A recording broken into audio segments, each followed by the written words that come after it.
Hello, grade 12. Welcome back to the channel, Science Therapy, hosted by the one and only science therapist, Abutewa Sos, Ugobelawe Mets. And without any further ado, let's look at this question that we have here.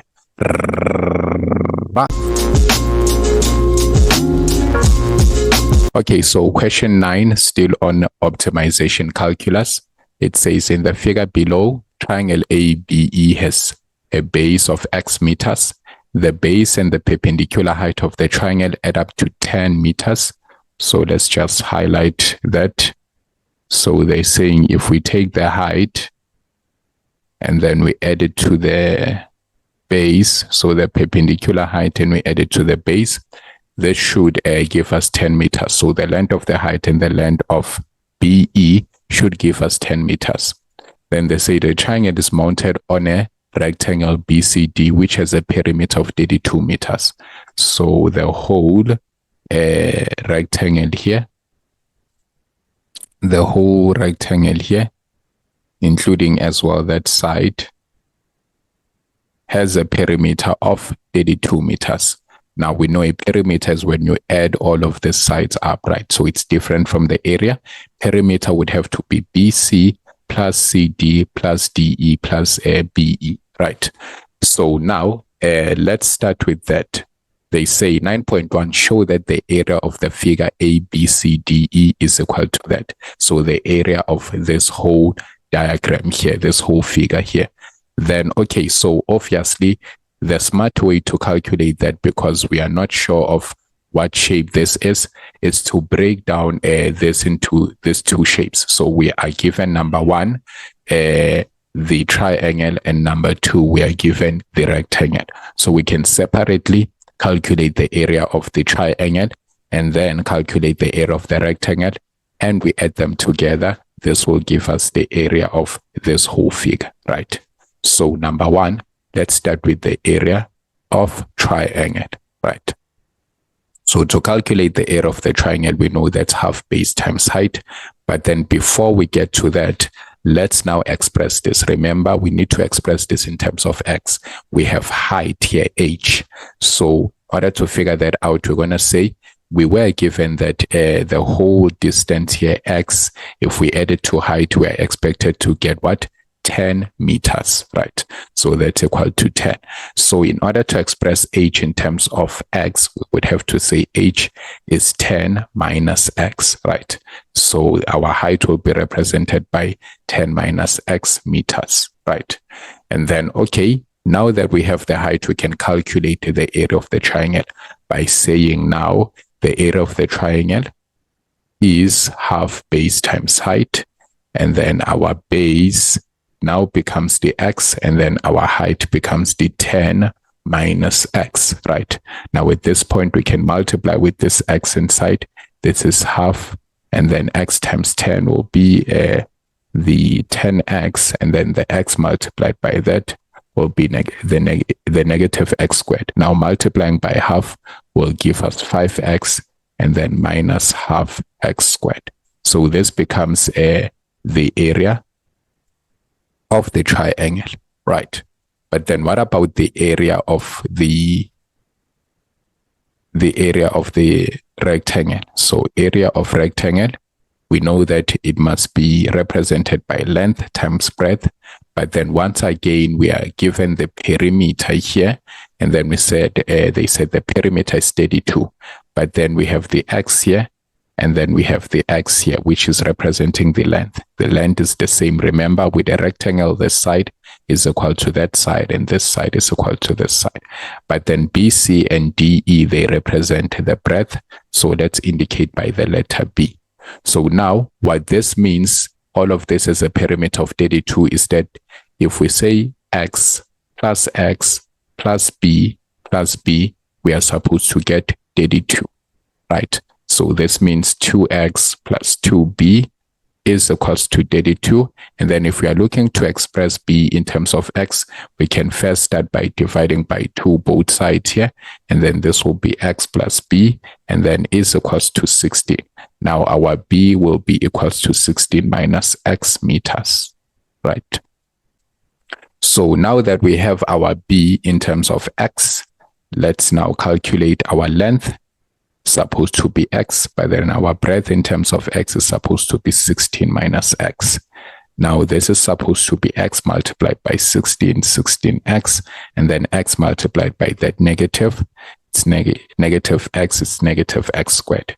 So now that we have the area of the triangle and the area of the rectangle, we can add them together to get area of A, B, C, D, E. So by simply saying 5x minus half x squared plus 16x minus x squared. Now, obviously, if you are looking at the like terms, if we add the negative half and the negative x squared, that's where we get the negative 3 over 2x squared.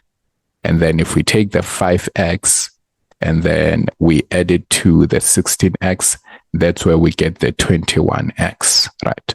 So that's 21x. And then obviously, because all of this, they represent the area, and then the area has been given in meter square.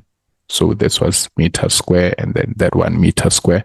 So the total area is all of that meter squared. Right.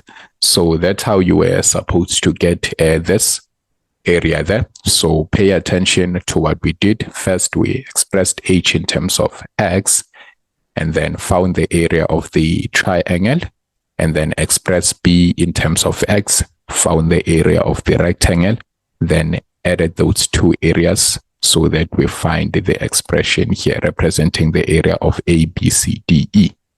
Right, so now let's proceed to 9.2.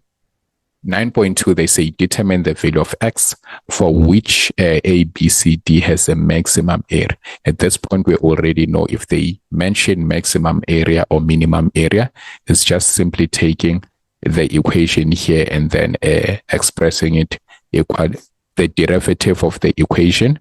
So we take the equation, we find the derivative of the equation, and then we equate the derivative to 0. So make sure it's not this one that you are equating to 0. It's the derivative. So the first thing that we have to indicate is our area in terms of x is negative 3 over 2x squared plus 21x. Now, obviously, this gives you a chance that if you didn't quite show this one, the 9.1, you can still get this 2 marks here. You can still get these 2 questions here, the 3 mark and the 2 mark. So do not leave any marks unattended. Then a prime x, this would have to be 2, jump down to multiply the coefficient, negative 3 over 2. We'll only be left with negative 3x. And then here, when we derive this one, the derivative is the coefficient, so it's 21. But remember, a prime x must be equal to 0 for max area, right? So this is the part. Now we take the negative 3x plus 21, we equate it to 0, and then we can now transpose the 21. It will become negative 21. If we divide both sides by negative 3, then our x is equals to 7. 7 what? 7 meters. Right. So that's how we find the value of x, and then that's easy peasy. Considering that at this point you know how to derive. Then 9.3 says, hence, determine the maximum area of A, B, C, D. Now, because you know that this equation here is the one that represents the area, that means all you have to do now is go back to that equation. So you say for 9.3, so this was 9.2. For 9.3, all you have to do is substitute the 7 where there is x there in the original equation. So negative 3 over 2, and then in the position of x, you just put that 7, then plus 21. In the position of x, you just put that 7. Then at this point, that's calculator work. So you just punch all this into your calculator. It gives you 73.5 meter square, right? Remember, it's area. Then that's how you could have got that one. So easy 5 marks from here. If you had failed to get 9.1, that's not a train smash. You can still use that to still continue answering your 9.2 and 9.3, and you still walk out with 50% of the question, right? So that's how you were supposed to answer this. Please press the thumbs up button if you have enjoyed the lesson and then you found it helpful. And if you've been watching the videos and haven't subscribed yet, please smash that subscribe button. But most importantly, please share the link with your friends and classmates so that they may also find assistance. Remember, do not be selfish. We are winning as a team.